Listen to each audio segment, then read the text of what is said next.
करते हैं। तो सर सबसे पहला जो आपका टॉपिक है, इट इज नॉट नेसेसरी कि हम सेम ऑर्डर में इसको स्टडी करेंगे। No, it is not necessary. Indian regulatory framework का होता है कि इंडियन लॉ इन इंडिया कैसे है, कितने लॉज होते हैं, कैसे चलते हैं, ये मैं आपको सेकंड ऑप्शन पे कराऊंगा। ठीक है। First of all I will be taking your companies act. इसको करने में आपको ज्यादा प्रॉब्लम नहीं होगी, क्योंकि आपको being a student of commerce थोड़ा बहुत आइडिया होता है कंपनीज क्या होती है, पार्टनरशिप्स क्या होते हैं। थोड़ा बहुत आपने अकाउंटिंग एंट्रीज, जनरल एंट्रीज ये सब पास करी हुई है, so you will be having a fair enough idea. ठीक है। तो फर्स्ट टॉपिक जो अपन करेंगे that will be the companies act 2013। ठीक है। कंपनीज एक्ट के बाद में आपका इंडियन पार्टनरशिप एक्ट 1932। बहुत सारे सब्जेक्ट्स क्वेश्चंस आपने किए होंगे इस टॉपिक पे। पार्टनर की डेथ हो जाती है, पार्टनर का addition, admission of a partner, partner retirement, partner का डेथ। ठीक है। तो अपने को उसका लीगल एंगल देखना पड़ेगा। अभी आप अकाउंटिंग पर्सपेक्टिव देख रहे होंगे, यदि किसी ने किया भी है तो अकाउंटिंग पर्सपेक्टिव से किया होगा। what we'll be doing is we'll be seeing the legal angle of the same, the Indian Partnership Act 1932। अच्छा, ये जो एक्ट का नाम है, देखो आप ध्यान से पढ़ो, इसमें जो फर्स्ट कैरेक्टर्स हैं वो कैपिटल लिखते हैं। कैसे लिखते हैं इनको?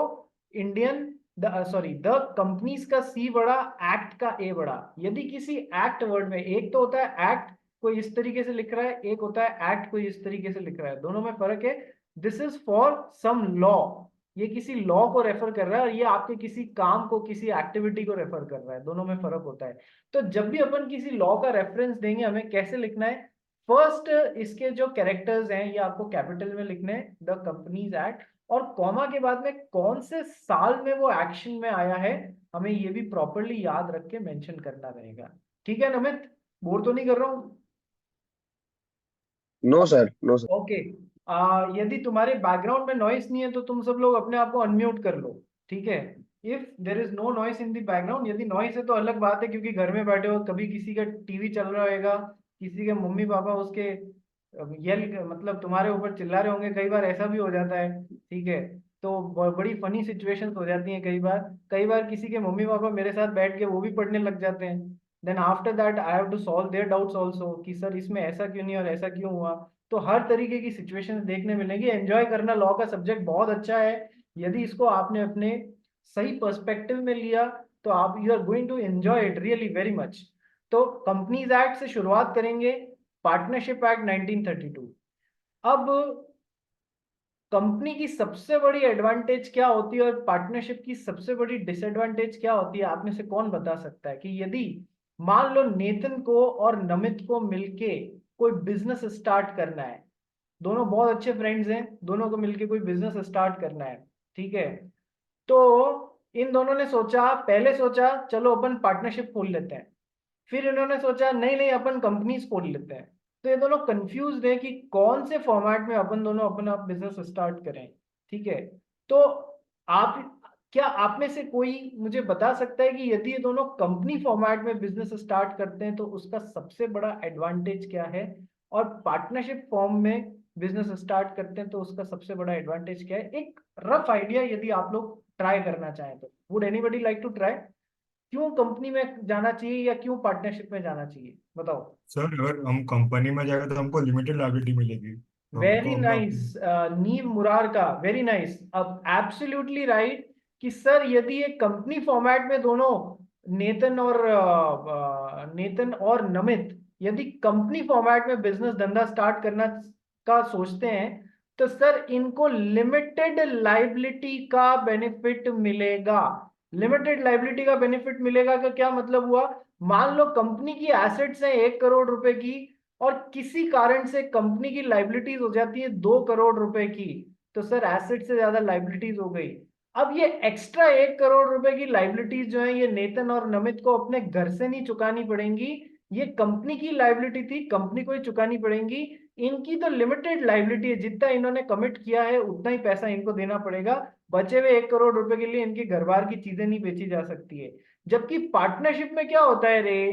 पार्टनरशिप में यदि पार्टनरशिप अपनी लाइबिलिटीज नहीं चुका पा रही है तो पार्टनर्स अपने घर की एसेट्स बेच के उस देनदारी को चुकाते हैं।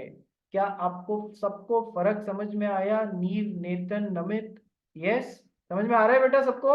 अच्छा, कोई प्रॉब्लम नहीं है, अपने डाउट्स मुझे रोक के भी पूछ सकते हो, और कभी सिचुएशन ऐसी होगी कि मेरा फ्लो इफेक्ट हो रहा है तो मैं कहता हूँ 2 मिनट रुक जाओ, समझा के फिर तुम्हारा डाउट क्लियर करता हूँ। Be very easy with me, ठीक है? यश, महक, मुकुंद, मीत, समझ में आ रहा है बेटा एवरीवन? Yes sir. मीत आपको आ रहा है? Yes sir. महक, तेरे को आ रहा है बेटा? हाँ। ठीक है। तो हमने क्या समझा कि सर कंपनी की सबसे बड़ी एडवांटेज होती है कि सर लिमिटेड लाइबिलिटी, जो जिन दो लोगों ने उनको खोला इनकी लिमिटेड लाइबिलिटी होगी, अनलिमिटेड लाइबिलिटी नहीं होगी। और पार्टनरशिप का सबसे बड़ा डिसएडवांटेज यही होता है कि सर उसमें पार्टनर्स की अनलिमिटेड लाइबिलिटी होती है, कितने भी रुपए की देनदारियां उनको अपने घर से ले जाके चुकानी पड़ सकती हैं, ठीक है? लेकिन सर फिर लोग बेवकूफ थोड़ी है जो पार्टनरशिप भी खोलते हैं, तो पार्टनरशिप की कुछ एडवांटेज भी होगी यार, इसलिए ये ऐसा किया, इसलिए लोग पार्टनरशिप खोलते हैं कि सर एडवांटेज ये है कि पार्टनरशिप में लीगल कंप्लायंस बहुत कम होते हैं जो पूरे करने पड़ते हैं। आज यश और नीरव यदि मिलके पार्टनरशिप खोलना चाहे, बैठे बैठे पार्टनरशिप स्टार्ट कर सकते हैं, कहीं कुछ राइटिंग में लाने की जरूरत नहीं है, कोई पार्टनरशिप डीड बनाना कंपलसरी नहीं है, ठीक है? बैठे बैठे अपना धंधा स्टार्ट कर सकते हैं। किसी गवर्नमेंट एंटिटी के पास में खुद जाकर खुद का रजिस्ट्रेशन कराना कंपलसरी नहीं है एज अ पार्टनरशिप, ठीक है? कितना इजी कर दिया, कंप्लायंस ऑलमोस्ट नेग्लिजिबल कर दिया। जबकि कंपनी में तो हर थोड़े टाइम में अब जाके ये फॉर्म भरो, अब जाके रजिस्ट्रार ऑफ कंपनीज को हमने नया डायरेक्टर बनाया, ये बताओ, हमारा एग्रीमेंट है, मेमोरेंडम ऑफ एसोसिएशन और आर्टिकल ऑफ एसोसिएशन ये जमा कराओ, इनमें कोई चेंजेस कर रहे हो तो वो जमा कराओ, time to time annual general meeting लो, कितने सारे कंप्लायंसेस होते हैं। समझ में आ रहा है कि लोग कंपनी से भागते क्यों है, पार्टनरशिप क्यों खोलते हैं? क्योंकि यहाँ पर कंप्लायंसेस कम होता है, ठीक है? यहाँ पर कंप्लायंसेस बहुत ज्यादा होता है। मीत बेटा, कौन डिस्टर्ब कर रहा है तेरे को? The beauty is राइट है, that राइट है। the beauty of taking an online lecture is that मैं तुमको इंटर के लिए यहीं से तैयार कर दूंगा कि कैसे तैयार होना है, ठीक है? इंटर में तो सब जने आजकल बहुत पॉपुलर हो गया है, ऑनलाइन लेक्चर से ही पढ़ने लग गए हैं लोग। चलिए, तो सर ये हो गया कंपनी और पार्टनरशिप 1932 वाली, ठीक है सर? तो ये दोनों ही एक्ट अपने को पढ़ने हैं। कंपनी एक्ट पूरा सीए फाउंडेशन में नहीं है, ध्यान रखना, पूरा का पूरा सीए फाउंडेशन में नहीं है, कुछ पार्ट सीए फाउंडेशन में है और बचा हुआ पार्ट आपके सीए इंटर में है, ध्यान रखना, ठीक है? थोड़ा पार्ट यहाँ पर है, थोड़ा पार्ट यहाँ पर है। पार्टनरशिप पूरा का पूरा आपका यहाँ पर है, पार्टनरशिप 100% 1932 वाला अपने को यहीं पर पढ़ना है, ठीक है? वेटेज कितना है 100 नंबर में से? सर कंपनीज एक्ट की बात करूं तो 15 से 20 नंबर का, 15 to 20% कंपनीज एक्ट में से क्वेश्चन आएगा। और मान लेना ये सबसे ज्यादा स्कोरिंग पार्ट होता है, यदि तुमने अपने कंसेप्ट क्लियर करे हैं तो 15 से 20 में से 15 से 20 पूरे लेके आओगे जितने भी नंबर के क्वेश्चन आते हैं, ठीक है? पार्टनरशिप भी के भी वेटेज सेम ही है, 15 से 20 नंबर के बीच में, रेंज में कहीं ना कहीं इसके बीच में से क्वेश्चन आएंगे। अब आता हूं मैं आपके नेक्स्ट एक्ट पे। नेक्स्ट अपने को क्या पढ़ना रहेगा कि सर ये बीच वाला आइटम देख लो, लिमिटेड लाइबिलिटी पार्टनरशिप एक्ट। अब ये तीसरी चीज और आ गई, कब आई कि सर सन 2008 में आई। क्या बोलती है ये कि सर कंपनी के बेस्ट एडवांटेजेस उठा लो, पार्टनरशिप के बेस्ट एडवांटेजेस उठा लो, और तीसरा एक बिजनेस फॉर्मेट तैयार किया गया जिसका नाम था लिमिटेड लाइबिलिटी पार्टनरशिप। ध्यान करना कि सर कंपनी का बेस्ट एडवांटेज क्या है कि sir limited liability of the members, ठीक है सर, वो उठा लिया। पार्टनरशिप का बेस्ट एडवांटेज क्या है कि सर इधर कंप्लायंसेस एक तो कम होते हैं, दूसरा कि सर यहाँ पर सब कुछ एक पार्टनरशिप में एक एग्रीमेंट के थ्रू मैनेज हो जाता है, वहां पर एकदम हर कोई चीज आपको गवर्नमेंट अथॉरिटीज के पास ले जाने की जरूरत नहीं है, यहाँ आपको फ्रीडम मिलती है, आप जैसा चाहो वैसा एग्रीमेंट बना लेते हैं पार्टनर्स अपने बीच में, ठीक है? तो सर पार्टनरशिप के बेस्ट पार्ट्स उठा लिए, कंपनी के बेस्ट फीचर्स उठा लिए, और एक तीसरा फॉर्मेट तैयार किया बिजनेस करने का। यदि नीव को और यदि नीव को और यश को अपना बिजनेस स्टार्ट करना है तो कंपनी में भी कर सकते हैं, 1932 वाली पार्टनरशिप में भी कर सकते हैं, और तीसरा फॉर्मेट 2008 में इनको और मिल गया। 2008 में कौन सा मिल गया? लिमिटेड लायबिलिटी पार्टनरशिप भी खोल सकते हैं। आजकल सबसे ज्यादा यही खुल रही है कंपनीज। जब से ये आया है 2008 में, सबसे ज्यादा फॉर्मेट ये ही खुल रहा है, ठीक है, क्योंकि इसमें दोनों के बेस्ट फीचर्स हैं। आपने कभी हाइब्रिड कार्स के बारे में सुना है? आप में से कोई मतलब कार लवर है जिसको कार्स की नॉलेज लेना बहुत अच्छा लगता है? Is there anyone out there? Yash? नहीं यार, मोटर बाइक बाइक की नॉलेज किसी को अच्छी है? नहीं, ऐसा भी नहीं है। चलिए, कोई बाइक या कार एंथुसियास्ट नहीं है यार यहाँ पर? मैं, मुकुंद, नमित, कोई भी नहीं है? चलो, आप लोग ने, अच्छा चलो मैं इतना बताता हूँ। आप लोग ने सुना है, एक तो होती है पेट्रोल कार्स जो पेट्रोल से चलती हैं, ठीक है। फिर आपने सुना होगा ना, आजकल इलेक्ट्रिक कार्स भी आने लग गई हैं जो कि प्योरली बैटरीज या सेल्स से चलती हैं, ठीक है। देखने आई होंगी जिनकी नंबर प्लेट ग्रीन कलर की होती है, ठीक है। नॉर्मल कार की वाइट या जो भी होती है, इनकी ग्रीन कलर की होती है, ठीक है। सर, इन दोनों को मिला के एक तीसरी तरीके की कार बनाई गई है जिसका नाम होता है हाइब्रिड कार। हाइब्रिड में इसके भी फीचर्स हैं, पेट्रोल से भी चलती है और इलेक्ट्रिक से भी चलती है, दोनों, मोटर भी लगी हुई होती है उसमें और पेट्रोल कार का इंजन भी लगा होता है, तो दोनों का मिक्सचर से तीसरी कार तैयार करी गई है हाइब्रिड कार। उसी तरीके से कंपनी के भी फीचर ले लिए और पार्टनरशिप के भी फीचर ले लिए और हाइब्रिड बनाया एक format, limited liability partnership. Mark अब समझ में आ गया बेटा? ठीक है, चलिए नेक्स्ट। तो सर, एलएलपी जो है, आपको बहुत माइन्यूट सा पोर्शन, थोड़ा सा पोर्शन आपको फाउंडेशन में पढ़ना रहेगा, बाकी का मेजर पोर्शन कहां पर आएगा सर? सीए इंटर में आएगा, ठीक है। पर सर पढ़ना तो पड़ेगा और ये स्कोरिंग रहेगा, ध्यान रखना। कितने मार्क्स का वेटेज रहेगा सर एलएलबी का?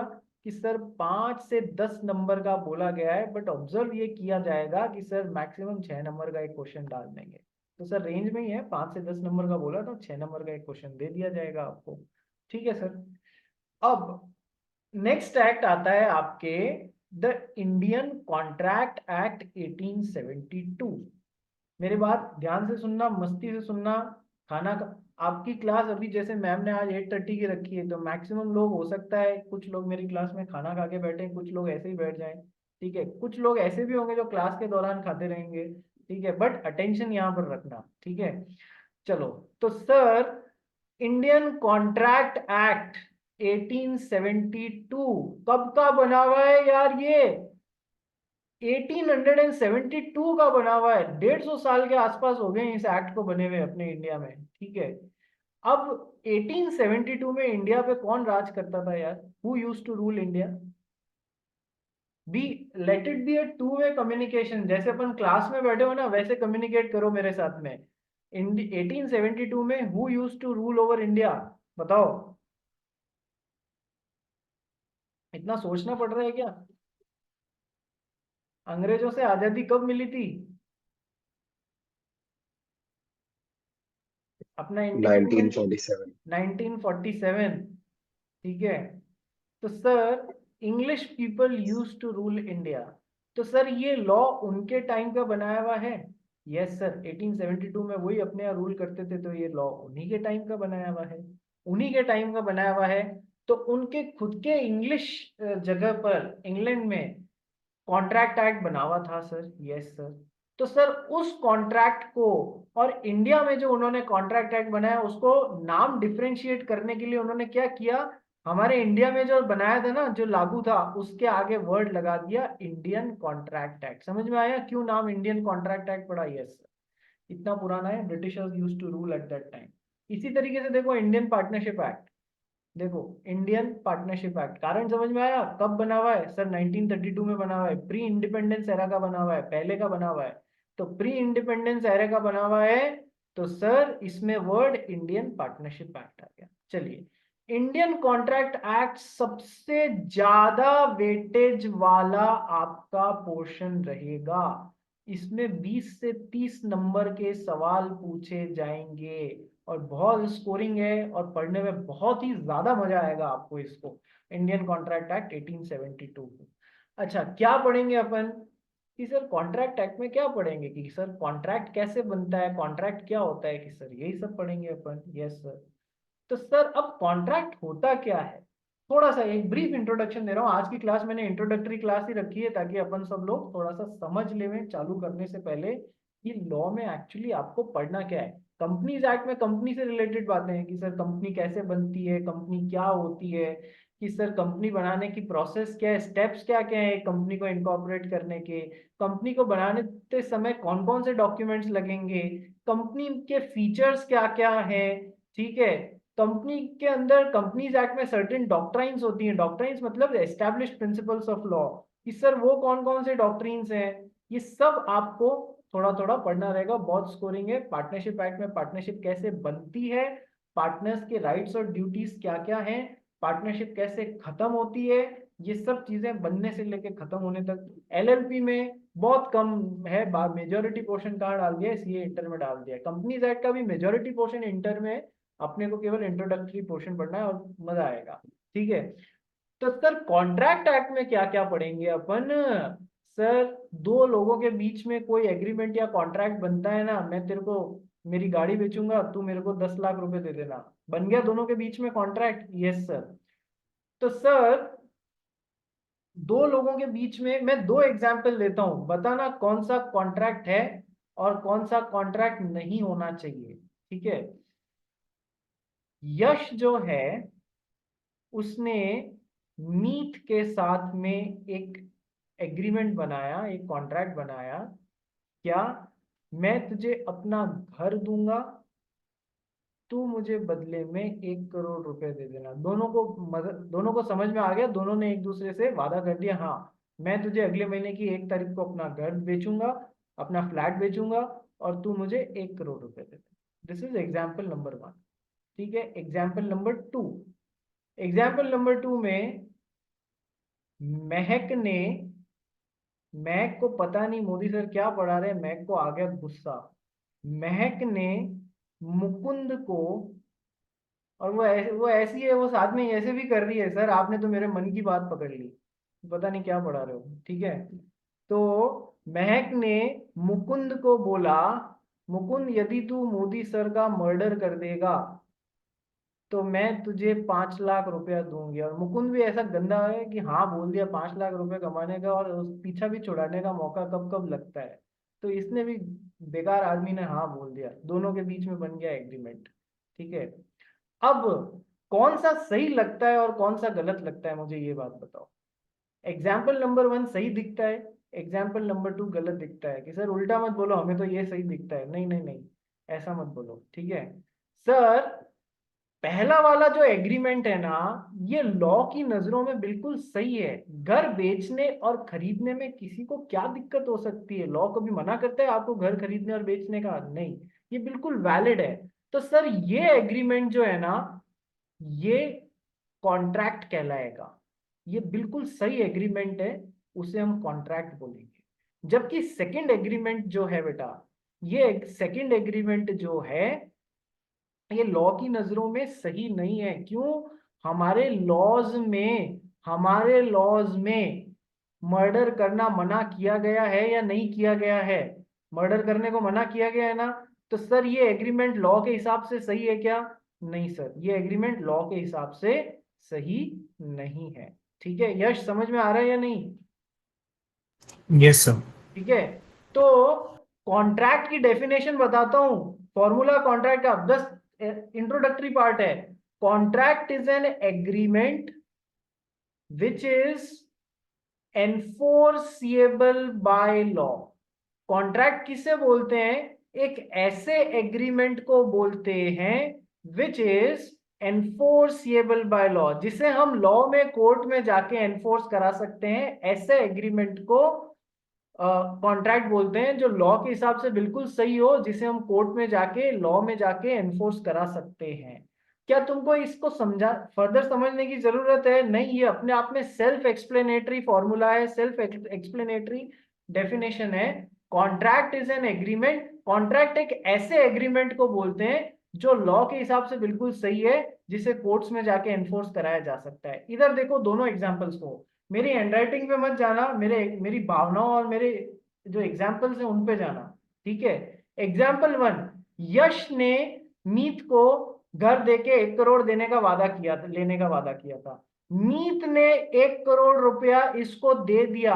अब यश के मन में चोर आ गया, यश ने नाम ही नहीं किया, घर जाके घर की रजिस्ट्री नहीं कराई उसकी। अपने को वहां जाके रजिस्ट्री करानी पड़ती है ना, पेपर्स को एक ऑफिस में जाके, और वहां जाके रजिस्ट्री करानी पड़ती है।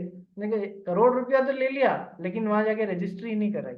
तो अब मीत जाके कोर्ट में इस एग्रीमेंट को एनफोर्स करा सकता है या नहीं करा सकता है? सर देखो हमारे बीच में एग्रीमेंट था, उसने पैसा ले लिया, उसने मेरे को घर नाम नहीं किया, तो कोर्ट में जाके एनफोर्स करा के या तो पैसा या घर ले सकता है या नहीं ले सकता है? बिल्कुल ले सकता है, ठीक है। तो ये पहला एग्जाम्पल जो है ये बाकायदा कॉन्ट्रैक्ट है, क्योंकि हमने कॉन्ट्रैक्ट की क्या डेफिनेशन पढ़ी है? Contract is an agreement which is enforceable by law. Court में जाके एनफोर्स करा सकता है, लॉ के हिसाब से सही होगा तो ही वो कॉन्ट्रैक्ट बनेगा, एग्रीमेंट। क्या आ गया समझ में कॉन्ट्रैक्ट क्या होता है? Yes sir. लेकिन अब सेकंड एग्जाम्पल देखो, महक ने मुकुंद को बोला था ये सर पता नहीं कैसा पढ़ाते हैं, 5 लाख रुपए ले ले, मर्डर कर दे इनका। और मुकुंद भी भैया हाँ सर, अरे जबरदस्त, एक्सेप्टेड, ठीक है मैं कर दूंगा। अब मुकुंद ने 5 लाख रुपए ले तो लिए, लेकिन मर्डर ही नहीं किया, ठीक है। महक पहुंचती है कोर्ट में, सर मैंने मर्डर करने के लिए इनके साथ में एग्रीमेंट बनाया था, इन्होंने पैसे तो ले लिए लेकिन मर्डर ही नहीं किया। क्या ये कोर्ट में जाके इसे एनफोर्स करा सकती है? कोर्ट बोलेगा वो तो मुझे पता नहीं, पहले तू साइड में आ जा, तेरे को ससुराल भेजते हैं। ससुराल भेजते हैं मतलब समझ गए, तुमको जेल में डालते हैं, ठीक है। ये ऐसे एग्रीमेंट्स कोर्ट में एनफोर्स नहीं किए जा सकते, क्योंकि ये कॉन्ट्रैक्ट नहीं है। कॉन्ट्रैक्ट क्या होते हैं? ऐसे एग्रीमेंट्स जिन्हें लॉ के हिसाब से सही है और कोर्ट्स में एनफोर्स किया जा सकता है, वो ही ऐसे एग्रीमेंट्स ही कॉन्ट्रैक्ट्स कहलाते हैं। क्या तुमको कॉन्ट्रैक्ट एक्ट का बेसिक समझ में आया, जो एक 5 मिनट में मैंने समझाने की कोशिश की? Yes sir. तो सर इंडियन कॉन्ट्रैक्ट एक्ट 1872 ये सबसे लेंदी पार्ट है तुम्हारा, और इसको करने में बहुत टाइम जाएगा, लेकिन सबसे ज्यादा वेटेज भी इसी का है, और one of the most scoring portion होगा ये तुम्हारा, ठीक है।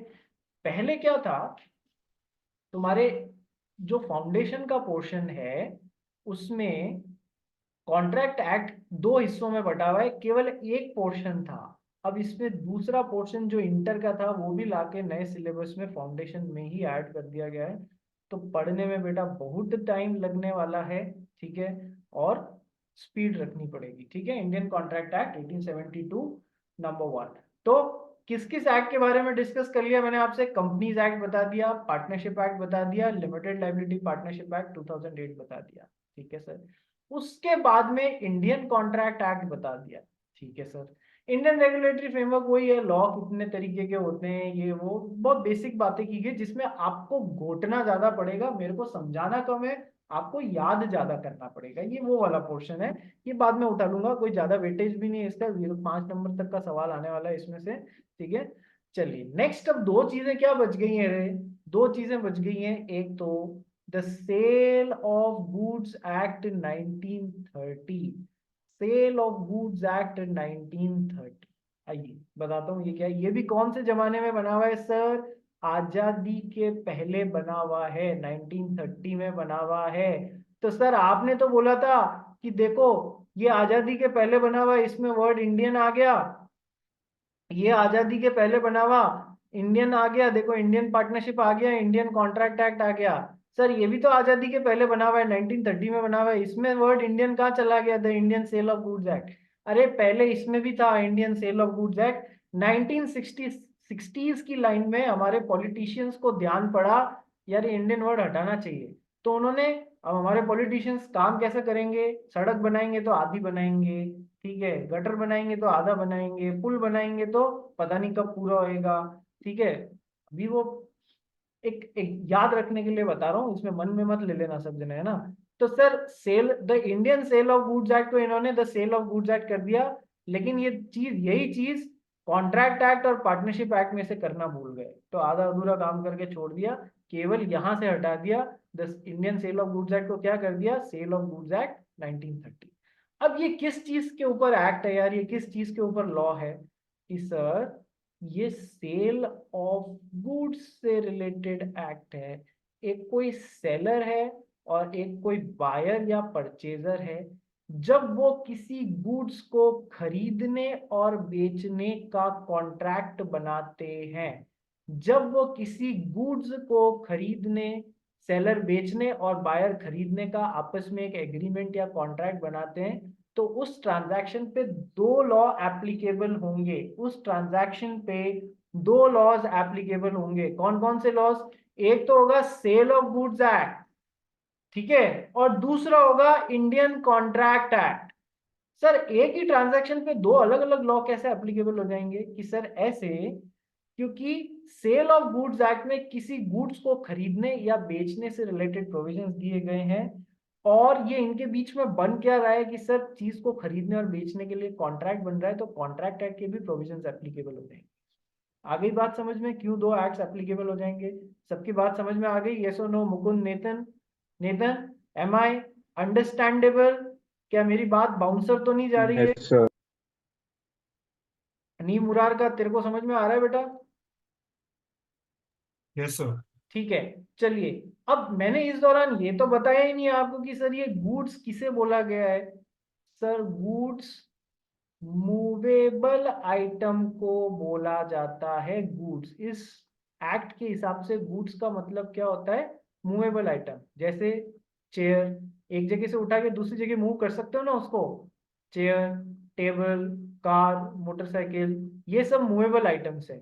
इमूवेबल आइटम्स की सर लैंड, बिल्डिंग, ये सब इमूवेबल आइटम्स। तो किसी लैंड, बिल्डिंग, घर को खरीद रहे हो तो sale of goods act applicable नहीं होगा, क्योंकि वो लैंड और बिल्डिंग गुड्स में नहीं आते हैं। गुड्स में क्या आते हैं? कि सर मूवेबल आइटम्स। तो किसी मूवेबल आइटम को खरीदने और बेचने का यदि एग्रीमेंट बन रहा है सेलर और बायर के बीच में, उस पर sale of goods act 1930 applicable हो जाएगा। गॉट माई पॉइंट और नॉट? Yes, easy. चलिए, तो उससे रिलेटेड प्रोविजंस हमको पढ़ने पड़ेंगे। चलिए, लास्ट एक्ट बचता है जो आप लोगों को पढ़ाया जाएगा इस दौरान। अच्छा, सेल ऑफ गुड्स एक्ट का भी वेटेज क्या है? 15 to 20 मार्क्स के बीच में इसमें से क्वेश्चंस आएंगे। सर तीन इक्वल वेटेज के एक्ट्स हैं। कौन से? सेल ऑफ गुड्स एक्ट 15 से 20 नंबर, पार्टनरशिप एक्ट 15 से 20 नंबर, कंपनीज एक्ट 15 से 20 नंबर। ठीक है। उसके बाद में एलएलपी 5 से 10 नंबर का बोलते हैं, आएगा 6 नंबर का। इंडियन रेगुलेटरी फ्रेमवर्क वही करीब 4 नंबर का क्वेश्चन है, ऐसा कुछ आना चाहिए, या 5 नंबर तक का आ जाता है इसमें से। ठीक है। अब लास्ट आता है द निगोशिएबल इंस्ट्रूमेंट्स एक्ट 1881। ये भी कब का बना हुआ है सर? आजादी के पहले का बना हुआ है, पर इसमें भी इंडियन नहीं आ रहा है। द निगोशिएबल इंस्ट्रूमेंट्स एक्ट, नाम तो सुना ही होगा यार। चेक, ड्राफ्ट, ये सब नाम सुने हुए ना। मैंने आपको चेक दिया, मैंने आपको ड्राफ्ट दिया। आप लोग कॉमर्स के स्टूडेंट हो तो हुंडी नाम भी सुना है या नहीं सुना है? हुंडी दी, ठीक है। नहीं सुना है तो कोई बात नहीं। चेक हो गया, ड्राफ्ट हो गया। एक बिजनेसमैन ने या मैंने आपको 10 लाख रुपए का चेक दिया, यदि वो चेक डिसऑनर हो जाता है बैंक में जाके, यदि वो चेक बैंक में आपने लगाया, आपने मेरे को माल दिया, मैंने आपको 10 लाख रुपए का चेक दिया, आपने उसको बैंक में जाके लगाया, वो चेक डिसऑनर हो गया, तो आप मेरे पे केस करोगे या नहीं करोगे? Yes sir. कौन से एक्ट के अंडर करोगे? द निगोशिएबल इंस्ट्रूमेंट्स एक्ट 1881 के अंडर करोगे। समझ में आ गया ये किन चीजों की बातें हो रही हैं? सर ऐसे इंस्ट्रूमेंट्स की बात हो रही है जिनको आगे से आगे एंडोर्स किया जा सकता है। सुना है प्रॉमिसरी नोट? तो सुना ही होगा ना यार, promissory note, bill of exchange, cheque. ठीक है। ये सब से रिलेटेड प्रोविजंस कहां पर आते हैं सर? नेगोशिएबल इंस्ट्रूमेंट्स एक्ट 1881 में आते हैं। चेक बाउंस होता है जो मैंने फॉर वैल्यू रिसीव किया है, मैंने आपको कोई माल दिया और बदले में मैंने कोई चेक रिसीव किया है, मैंने कोई सर्विसेज दी है आपको, बदले में चेक रिसीव किया और वो बाउंस हो जाता है, तो under section 138 of the negotiable instruments act मैं आपके ऊपर केस करूंगा। तो ये सब बातें कहाँ पढ़नी है कि सर निगोशिएबल इंस्ट्रूमेंट्स एक्ट 1881 के अंदर पढ़नी पड़ेगी अपने को। ठीक है। तो मेजर मेजर ये 7 चीजें पढ़नी रहेंगी। इसका वेटेज कितना है सर? थोड़ा सा कम है, 10 से 15 नंबर का है, बट ये उतना ही डिफिकल्ट है। ये 10 से 15 नंबर वाला जो पोर्शन है ना, ये इन सब में मैं देखूँ ना तो मुझे सबसे ज्यादा ये डिफिकल्ट दिखता है आप लोगों के हिसाब से। बाकी सब तो आप लोगों ने ध्यान दिया तो लेंदी है पर इजी है। बट ये थोड़ा सा कंसेप्चुअल, थोड़ा सा डिफिकल्ट है। अच्छा सर, क्वेश्चंस कैसे कैसे आएंगे एग्जाम में? सर 100 नंबर का पेपर है, आप लोगों को टोटल 6 क्वेश्चंस मिलेंगे, जिसमें से आपको 5 क्वेश्चंस करने रहेंगे। हर क्वेश्चन का वेटेज 20 नंबर का होएगा। इस तरीके से 100 आएंगे, यानी कि एक क्वेश्चन का आपको चॉइस मिलेगा। वही पैटर्न है, डिस्कस किया होगा ना आपके साथ में अकाउंट्स के टीचर ने, डिस्कस किया या नहीं किया है? नहीं किया होगा। अच्छा चलो, कोई बात नहीं। देखो अकाउंट्स का पेपर, ध्यान से सुनना, अकाउंट्स का पेपर और लॉ का पेपर कैसा होगा कि सर सब्जेक्टिव होगा। सब्जेक्टिव होगा, वहां आंसर लिखने पड़ेंगे। तो ये कितने घंटे का होएगा सर? ये होएगा तुम्हारा 3 घंटे के पेपर होंगे। अकाउंट्स का पेपर 3 घंटे का, लॉ का पेपर 3 घंटे का। Okay sir. और जो आपका इकोनॉमिक्स का पेपर है, और जो आपका मैथ्स का पेपर है, मैथ्स स्टैट्स एलआर कुछ भी बोल लो, ठीक है, ये कैसा होगा कि sir multiple choice based questions होगा, 4 में से एक सेलेक्ट करना होगा। ये सर ये भी 100 नंबर का होएगा, लेकिन ये कितने घंटे का पेपर होएगा कि सर ये दोनों 2-2 घंटे का पेपर होएगा। अब एक्चुअल में बोलूं तो यहाँ पर लॉ के पेपर में आपको 15, दोनों ही अकाउंट्स के पेपर और लॉ के पेपर में उस दिन जाके सीट पे आधा घंटे पहले बैठ जाना। क्यों? क्योंकि इन दो पेपर्स में आपको 15 मिनट का रीडिंग टाइम भी मिलता है, क्वेश्चन पेपर पढ़ के और ये सेलेक्ट करने को कि कौन सा एक क्वेश्चन छोड़ूं, बाकी के 5 अटेंड करूं। आपको रीडिंग टाइम भी मिलता है। ठीक है सर।